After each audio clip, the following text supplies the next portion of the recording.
What is poetry? Is it a train, a locomotive of words, the choo-chooing of meaning, the coal burning the Heraclitean fire? Is it defined by the tracks, bent sounds of the past, coming from the future fast? Or is it the timing, arriving at the stations and meeting the creations of the self and nations?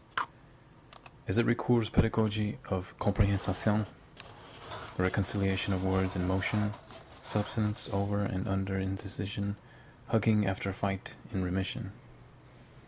Is not poetry writing a lived experience, tracing and chasing meaning around with a shaded inscription?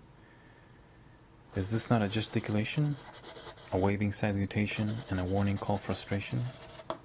Poetry is like snow, falling snowflakes, that one just for me, the one and the many, rereading a poem to refine a meaning, constantly searching the urgency of regaining something lost in overwhelming confusion of awe surrounded by empty space gulped by the invisible matter.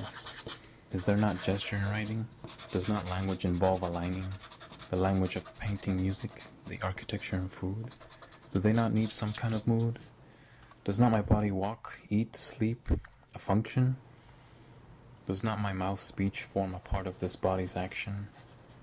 Are not poetic gestures aphorisms, a philosophy of movements, the tongue contracting a verbal code, waging war against structural mode?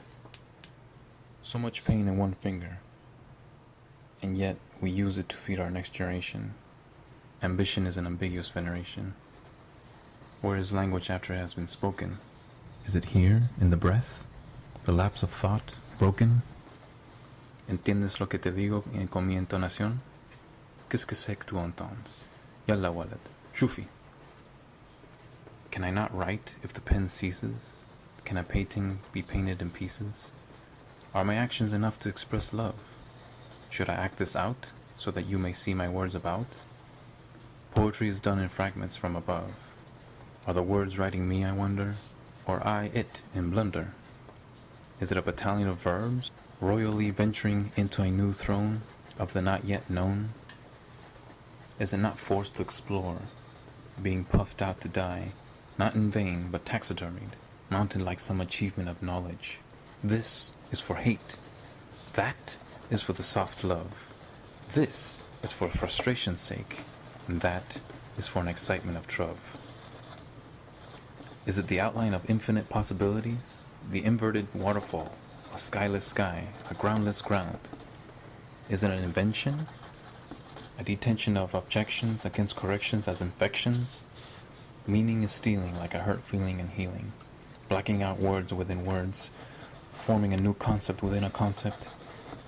Is it an ever-dropping whole, the recycle of words and actions over and under? This word is resurrected in repetitive fashion. It is an avatar, a possessed vessel, playing between Fantasia and Dante. You are in me, and I in you, when we exchange conversations.